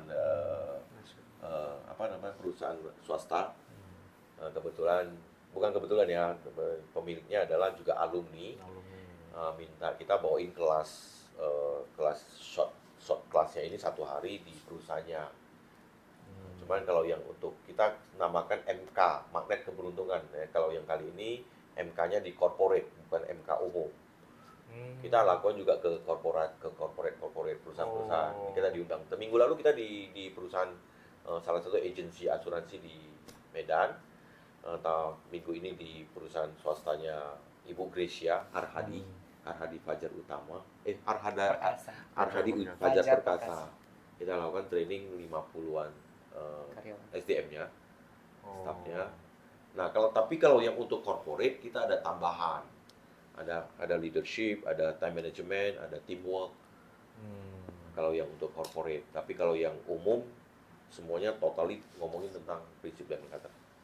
Ada syaratnya Pak, undang tim dari IDW untuk datang di corporate, atau harus jadi alumni dulu atau semua bisa? Terbuka untuk umum, nggak harus alumni, hanya saja memang minimal 2 orang yang datang itu hanya akomodasi saja Pak. Wah, luar Kalau biasa. untuk pembayarannya atau apa, kita hanya bisa donasi ke IDW. IDW ya. Karena IDW ini kan organisasi non-profit yang membantu teman-teman memakai prinsip Diamond Cutter ini untuk merubah hidupnya dalam 5 aspek. Keuangan, kehubungan atau harmonis, kesehatan, ketenangan pikiran, dan membantu orang lain. 5 aspek hidup ini kita bantu. Jadi IDW non-profit, donasi dari korporasi itu kita pakai untuk buka kelas lagi. Untuk MK umum. MK umum. Maknanya keberuntungan yang umum. Orang yang tadi saya bilang donasi sukarela boleh datang ke kelasnya dari jam 8 pagi sampai jam 5 sore. Apa nih yang membuat Pak JT dan Pak Henry ini mau menjadi volunteer? Goals-nya itu apa sih? Kenapa tertarik di dunia seperti ini? Tadi kan saya udah katakan saya ini juga dibantu kan Pak. Dibantu, ada orang-orang yang membantu untuk saya bisa dapat prinsip ini dan belajar 3 hari di Surabaya. Iya. Sampai sekarang saya nggak tahu Pak siapa. Jadi supaya donasi mereka waktu pada saat itu ke saya bekerja, saya harus membuktikan memakai prinsip ini kan. Supaya mereka dapat bibit bayinya adalah saya harus pakai prinsip ini berhasil dan bantu orang lain sebanyak mungkin. Nah, dari kecil saya memang beruntungnya saya dapat role model itu di papa, kakek yang suka membantu orang lain juga, termasuk mama ya. Mereka katakan sederhana satu hal ya. Dari kita begitu lahir sampai nanti kita masuk liang kubur, bisa sendiri nggak? Lahir sendiri masuk liang kubur, Nggak bisa. sendiri masuk ke nggak bisa ya, Nggak pasti bisa. bantuan orang kan. Selama kita hidup, kita juga harus bantu orang lain. Karena kita hidup ini juga sebenarnya bantuan tangan-tangan banyak orang lain.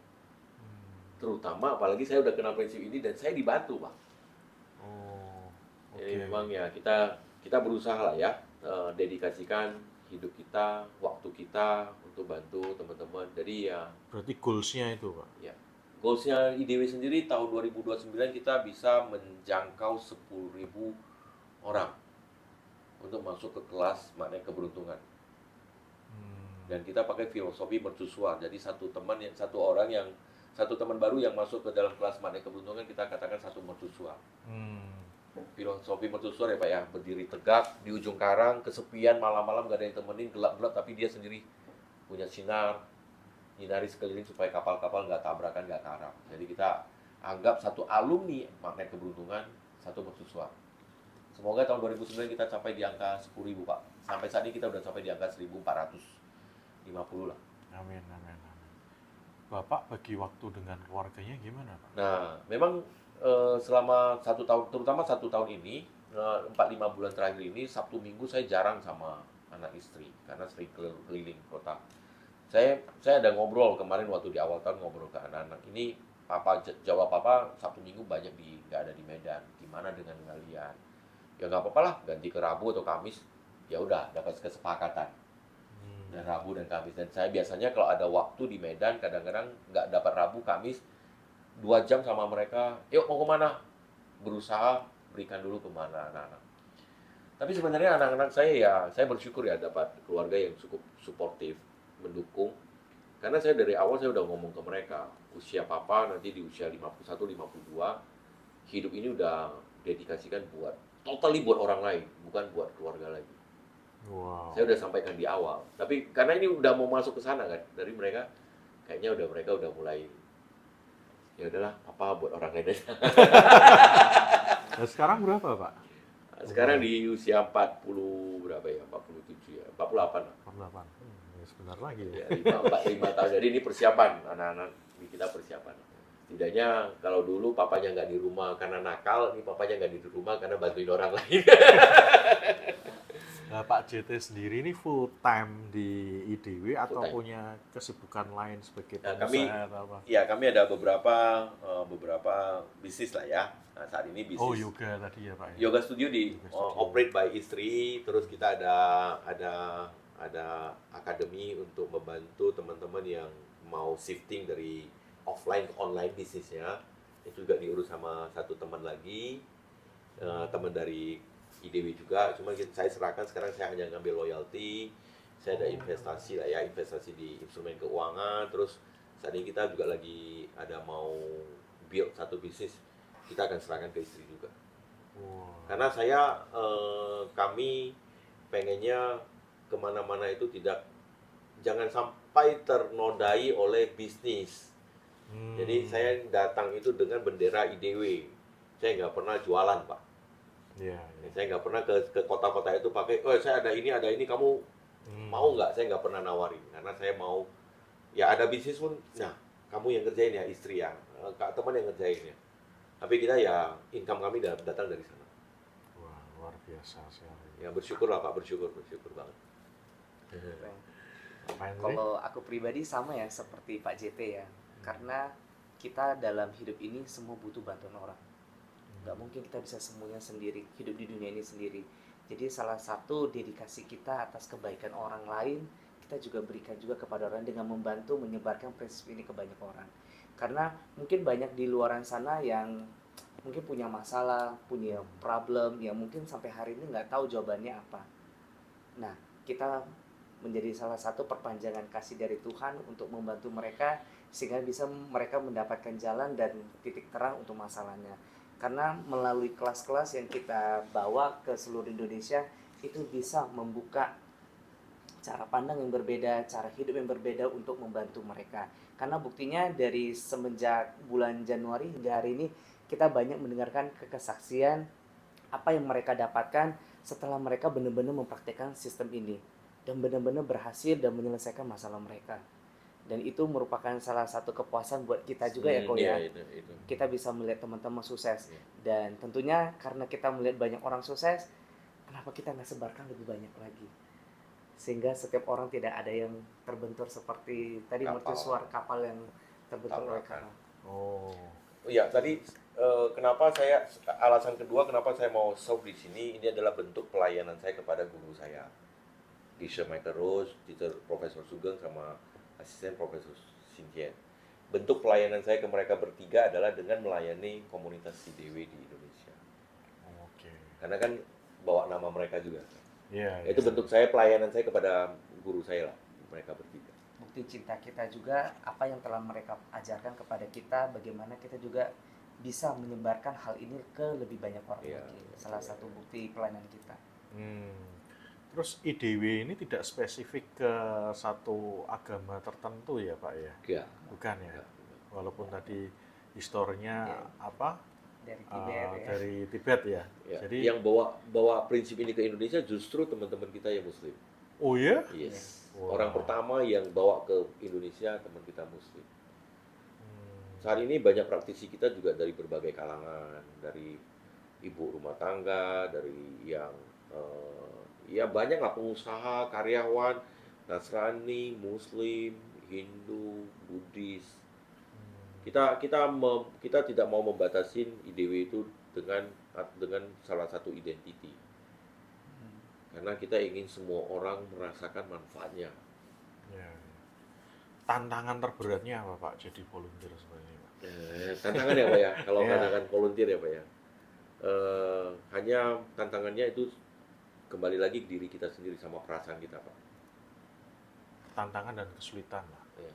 Kesulitannya apa nih? Kesulitannya kita mau menjangkau, kita ingin percepatan Pak. Dan kalau bisa dan bisanya jangan kita sendiri. Pengen ada bantuan teman-teman yang datang bantu kan. Nah, memang salah satu syaratnya di IDW adalah teman-teman harus ikut kelas intensif dulu, yang 2 hari, yang Oke. seperti di Palembang tadi, baru bisa bantu Yang KUK itu. KUK tadi. Karena kalau tanpa ikut intensif, takutnya frekuensi kita nanti cara kerjanya beda Pak. Karena ini kita kerja sebagai relawan ini benar-benar kita lu beneran nih pakai prinsip Iya, ini. iya, iya. Nah, jadi kalau teman-teman nggak ikut KUK, akan kesulitan ngikutin irama kerja kita. Nah, tantangannya itu Pak. Cari teman-teman yang ikut KUK, sudah keluar pun, sudah lulus pun belum tentu mau bantu. SDM lah tantangannya. Iya, iya, iya. Makanya saat ini ya masih kita coba tetap go lah Pak. Saya sharing juga ya, saya Iya, juga sudah ikut KUK, tapi saya juga merasa, saya sudah mempraktekkan, tapi kalau apa namanya, saya belum begitu, ya tadi, masih baru lah, Iya. itu. Belum tune in ya. Iya, ya kadang kalau mau bantu juga takut-takut juga, Iya. kalau salah ngomong, Iya, gitu loh. Kan efeknya ngeri juga, Iya. ya seperti itulah. Makanya kita minta teman-teman yang sudah belajar praktekkan, dapatkan hasil, ceritain aja cerita hasil sendiri. Atau ngambil cerita-cerita teman-teman yang sering berhasil dijadikan contoh. Jadi Iya. contoh hidup. Nah, saya dulu waktu awal-awal saya belum praktek sendiri, belum berhasil, saya pakai contoh orang lain. Kalau saya sudah dapat banyak ini Pak, saya pulang dari Medan waktu itu, ya saya kan takut naik pesawat itu kalau cuacanya buruk hujan. Saya sampai lihat perakiraan cuaca itu Pak. Wah, besok hujan nih, waduh besok saya pulang naik pesawat. Ya saya berdoa terus jangan hujan. Ternyata nggak hujan. Sampai alam semesta itu Dukung benar-benar ya. mendukung. Pastaku. Ya, terus saya sempat praktekkan satu, yang mungkin boleh di-spill sedikit ya, meditasi ya, diajar meditasi. Ya, saya praktekkan ya, nah akhirnya ada manfaatnya juga. Keren. Keren. Waktu awal-awal itu Pak. Tapi belakangan ini Pak, ya jujur, saya kok ya ini mungkin ya ini ya yang tadi Pak Hendri cerita di depan ini ada beberapa Antrian. pesawat ini antrian pesawat. yang jelek-jelek yang Harus muncul nih. Ya mungkin habis ini lepas landas lah yang Atau baik. dosisnya ditambah, Pak. Dosisnya ditambah. Iya. Kadang-kadang kan bisa contoh kita gini ya. Dulu awal-awal waktu mulai kenal prinsip ini kan saya pengen segera membereskan masalah keuangan saya. Tantangannya pada saat itu saya nggak punya uang.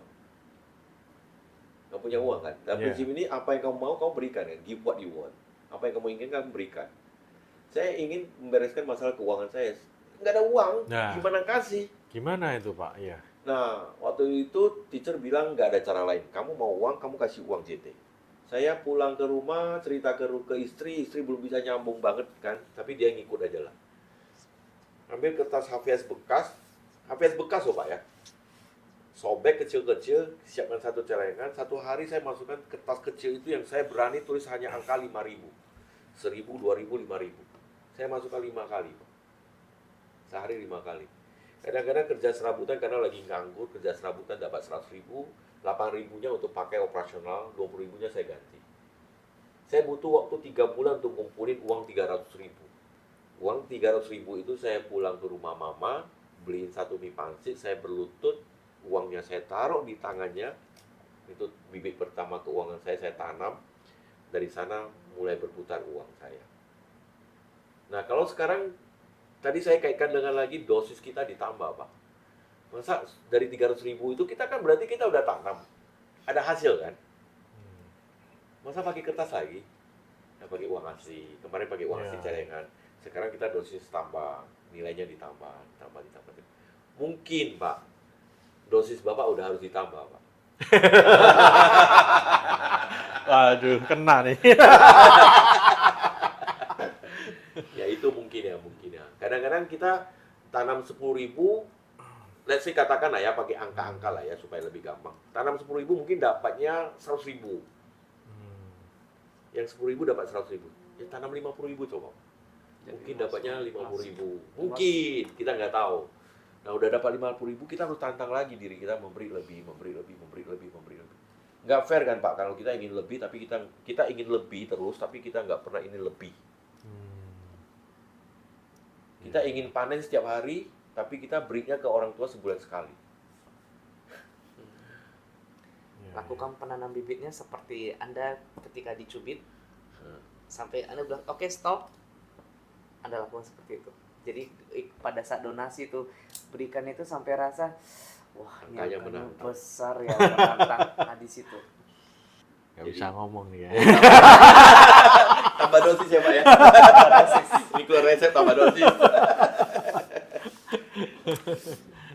Oke, terus kalau mau gabung di komunitas ini, di Semarang caranya gimana? Apakah harus ikut KUK dulu atau boleh langsung ikut SG itu yang kita adain setiap 2 minggu?